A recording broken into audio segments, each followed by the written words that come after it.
Gusto mo bang maibalik ang dating alab ng inyong pagmamahalan? Gawin ito. Sa pamamagitan nito ay maalala muli ng inyong mga puso at tindi ng iyong mga pag-ibig. Kunin mo ang inyong papel, panulat at kandila. Sindihan mo ang kandila at ibulong dito ang pangalan niya ng 4 na beses. Ngayon ay isulat mo sa papel ang pangalan mo at ang pangalan niya ng magkapatong.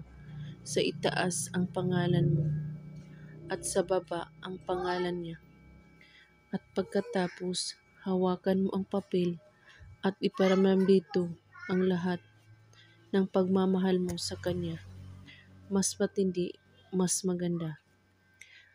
At halikan ito ng 3 beses ang papel at ibulong ang mga salitang ito ng paulit-ulit.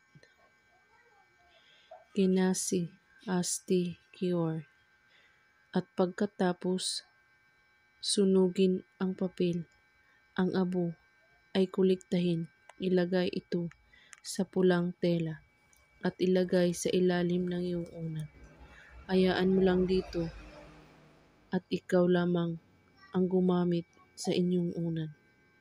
At saka ito kunin paglipas ng 3 araw.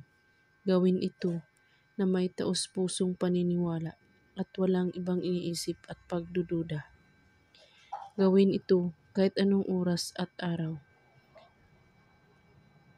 At kung may katanungan po kayo ay magko-comment lang po sa baba. Maraming salamat sa panonood. May God bless us all.